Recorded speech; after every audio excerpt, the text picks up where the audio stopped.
Students, आज के इस सत्र में हम विवाह विच्छेद के बारे में अध्ययन करेंगे। इससे पूर्व के सत्र में हमने इस टॉपिक को शुरू किया था और उसमें हमने देखा था कि विवाह विच्छेद क्या होता है। साथ ही हमने देखा था कि विवाह विच्छेद जो है वो उसमें न्यायिक पृथक्करण क्या होता है, विवाह संबंध की समाप्ति जो है वो कब की जा सकती है, या कौन कौन से जो है वो विवाह होने के या रद्द होने की कौन कौन सी दशाएं हैं, इनका अध्ययन हम लोग पिछले सत्र में कर चुके हैं। आज हम थोड़ी सी चर्चा इस बात पर करते हैं कि जो विवाह विच्छेद है उनकी स्वीकृति जो है वो किस आधार पर मिल सकती है। तो उसमें कुछ तथ्य बताए गए हैं या कुछ आधार बताए गए हैं। जैसे दूसरा पक्ष व्यभिचारी हो तो विवाह विच्छेद की स्वीकृति मिल सकती है। ऐसे ही है, दूसरे पक्ष ने धर्म परिवर्तन कर लिया हो और हिंदू न रह गया हो। एक जो तथ्य बताया गया है कि दूसरा पक्ष असाध्य कुष्ठ या संक्रामक रोग से पीड़ित हो। एक तथ्य और बताया गया है कि दूसरा पक्ष सन्यासी हो गया हो। पिछले 7 वर्षों में दूसरे पक्ष के जीवित होने के बारे में न सुना गया हो। दूसरे पक्ष ने न्यायिक प्रत्यक्करण के 1 वर्ष या उससे अधिक अवधि के बाद तक पुनः सहवास न किया हो। एक और तथ्य बताया गया है, दूसरे पक्ष ने दाम्पत्य अधिकारों की पुनः स्थापना हो जाने के 1 वर्ष बाद तक उस पर अमल न किया हो। और जो एक और लास्ट तथ्य बताया गया है कि पति बलात्कार, खुदा मैथुन अथवा पशु गमन का दोषी हो। तो ये कुछ न्यायालय ने कुछ तर्क या कुछ तथ्य जो है वो बताए हैं, जिसके आधार पर जो है वो विवाह विच्छेद की अनुमति जो है वो मिलती है या विवाह विच्छेद के लिए जो है वो स्वीकृति मिलती है। इसी प्रकार हम देखते हैं कि जो विवाह विच्छेद से जो संबंधित नियम है उसमें स्पष्ट है कि न्यायिक पृथक्करण और विवाह विच्छेद 2 भिन्न बातें हैं। पृथक्करण की आज्ञा देकर न्यायालय दोनों पक्षों को समझौते के अवसर प्रदान करता है। यदि फिर भी वे साथ रहने को सहमत ना हो तो विवाह भंग करने की अनुमति प्रदान की जाती है। कुछ परिस्थितियों में ही विवाह विच्छेद की सीधी अनुमति दी जा सकती है। अर्थात कहने का तात्पर्य ये है कि न्यायालय पहले न्यायिक पृथक्करण का आदेश देता है, उसके बाद जो न्यायिक पृथक्करण की अवधि समाप्त हो जाती है तब विवाह विच्छेद जो है वो मान्य होता है। लेकिन कुछ जो परिस्थितियां हैं उसमें कोर्ट कई बार या न्यायालय कई बार विवाह विच्छेद की सीधी अनुमति भी देता है। तो वो कौन कौन सी सामान्य धाराएं हैं जिसमें सीधी अनुमति जो है वो विवाह विच्छेद की मिल जाती है। तो उसमें है कि विवाह विच्छेद के लिए आवेदन पत्र विवाह के 1 वर्ष बाद ही किया जा सकता है। यदि अदालत द्वारा विवाह विच्छेद की राजज्ञा मिलने के 1 वर्ष के अंदर ही अपील नहीं की जाती है तो दोनों पक्षों को पुनर्विवाह करने का अधिकार होगा। न्यायालय बच्चों की दीक्षा देखभाल एवं रहने के संबंध में अंतरिम एवं स्थायी आदेश दे सकता है। एक और बताया कि इस अधिनियम में पति अथवा पत्नी के लिए निर्वास धन की व्यवस्था भी की गई है। यह राशि उस समय तक दी जाएगी जब तक निर्वास धन प्राप्त करने वाला दूसरा विवाह न कर ले। 1976 में इस विधान में संशोधन कर यह अनुमति प्रदान की गई है कि पति पत्नी परस्पर सहमति से तलाक ले सकते हैं, किंतु उन्हें यह सिद्ध करना होगा कि वे पिछले 1 वर्ष से अलग अलग रह रहे हैं और उनमें मेल संभव नहीं हो सका है। तलाक के बाद कोई भी पक्ष चाहे तो कभी भी दूसरा विवाह कर सकता है। ये तो हमने देखा कि जो तलाक या जो हम कहें कि विवाह विच्छेद जो है उसका क्या अर्थ है, क्या न्यायिक पृथक्करण क्या है, विवाह विच्छेद जो है वो उसके लिए आधार कौन कौन से हैं, विवाह जो है किस स्थिति में जो है विवाह की समाप्ति हो सकती है। अब हम देखते हैं कि तलाक जो है या विवाह विच्छेद जो है उसमें उसके विपक्ष में जो है वो क्या तर्क जो है वो दिए जाते हैं, क्योंकि समाज में एक सामाजिक समस्या है ये विवाह विच्छेद। तो इसके पक्ष और विपक्ष में दोनों में तर्क जो है वो सामने आते हैं। तो हम सबसे पहले देखते हैं कि इसके विपक्ष में क्या तर्क दिए गए हैं। तो पहला जो तर्क है वो है धर्म विरोधी। हिंदुओं में विवाह को एक पवित्र धार्मिक संस्कार माना गया है।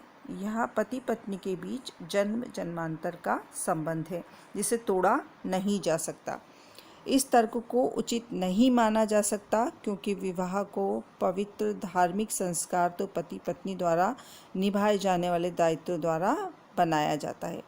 यह संस्कार तभी तक है जब तक पति पत्नी परस्पर सहयोग एवं प्रेम से रहें, बच्चों का लालन पालन करें एवं सामाजिक कर्तव्यों का निर्वाह करें। अर्थात धर्म विरोधी कहते हैं कि ये धर्म के विरुद्ध है, लेकिन इसके जो पक्ष में है विवाह विच्छेद के, वो कहते हैं कि धर्म भी तब तक मान्य जब तक पति पत्नी जो है उनमें आपस में सहयोग है, सामंजस्य है। यदि सामंजस्य नहीं है तो फिर इस तरह के विवाह की जो है वो कोई मान्यता नहीं है। नेक्स्ट जो विपक्ष में तर्क है वो है पारिवारिक विघटन की समस्या। एक मत यह है कि विवाह विच्छेद से पारिवारिक विघटन की संभावना बढ़ जाएगी। पति पत्नी परस्पर एक दूसरे पर अविश्वास करने लगेंगे, तनावों एवं मनमुटावों में वृद्धि होगी। स्त्री अन्य पुरुष के बहकावे में आकर अपने पति को छोड़ देगी और पुरुष भी अन्य स्त्री की ओर आकर्षित होकर उस पर अत्याचार कर सकता है और उसे विवाह विच्छेद के लिए बाध्य कर सकता है, जिससे कि उसे भरण पोषण हेतु खर्चा न देना पड़े। पारिवारिक विघटन सामाजिक विघटन को भी जन्म देगा, अतः विवाह विच्छेद की स्वीकृति नहीं दी जाना चाहिए। ये जो इसके विपक्ष में तर्क देते हैं वो मानते हैं कि विवाह विच्छेद के द्वारा जो है पारिवारिक विघटन की समस्या जो है वो उत्पन्न हो जाती है। अगला जो विपक्ष में तर्क है वो है स्त्रियों के भरण पोषण की समस्या। भारत जैसे पुरुष प्रधान देश में जहाँ अधिकांशतः स्त्री अशिक्षित हैं और अपने जीवन निर्वाह के लिए पति पर निर्भर हैं, विवाह विच्छेद होने पर वे बेघर बेसहारा हो जाएंगी और उनके सामने जीविका का संकट पैदा हो जाएगा। उन्हें आर्थिक कठिनाइयों का सामना करना पड़ेगा। ऐसी स्थिति में कई बार स्त्रियां जो है वो अनैतिक कार्यों के और भी मतलब धकेली जाती हैं। उन्हें आर्थिक का उसके लिए निर्भरता के लिए जो है वो दूसरों पर निर्भर होना पड़ता है।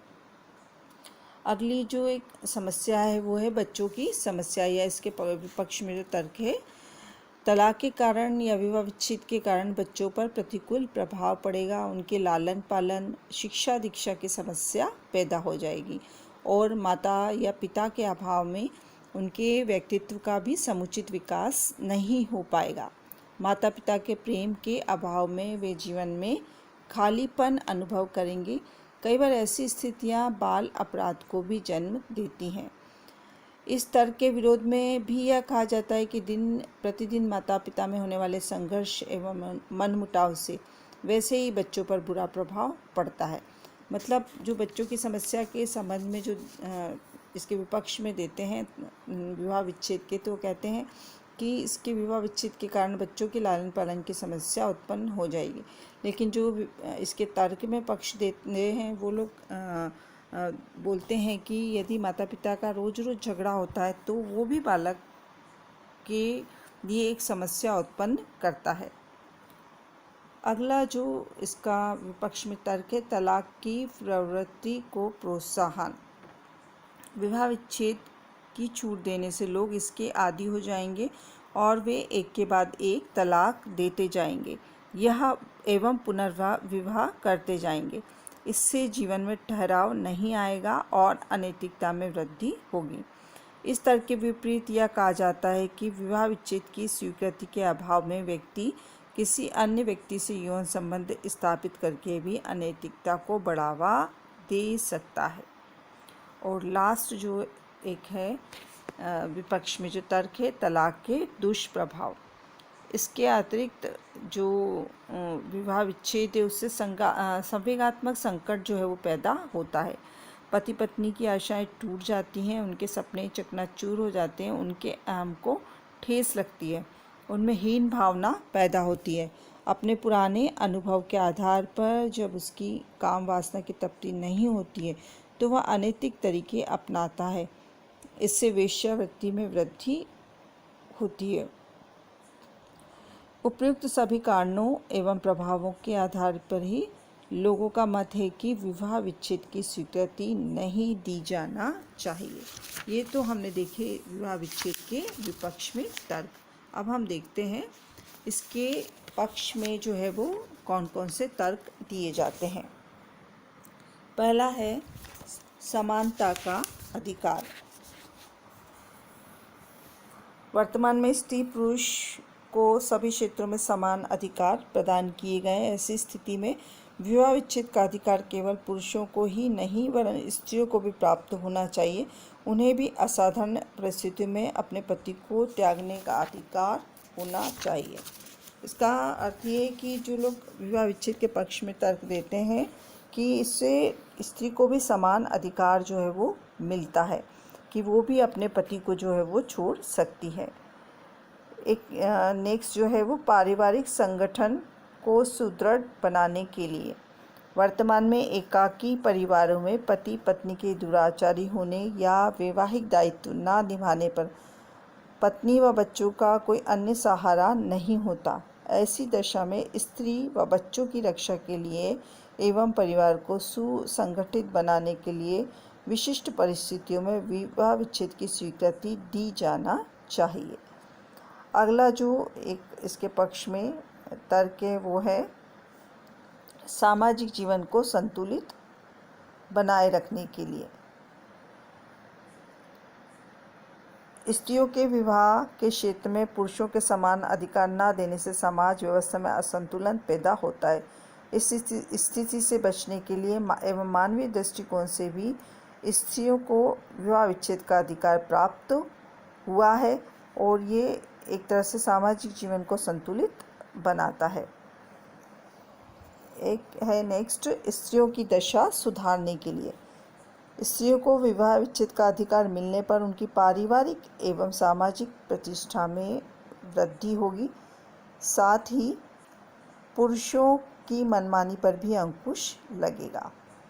और एक लास्ट जो तर्क है इसके पक्ष में वो है वैवाहिक समस्याओं से मुक्ति पाने के लिए हिंदू विवाह से संबंधित समस्याओं जैसे बाल विवाह, अनमेल विवाह, दहेज, विधवा विवाह, निषेध आदि से छुटकारा पाने के लिए विवाह विच्छेद का अधिकार स्त्री पुरुषों को समान रूप से दिया जाना चाहिए।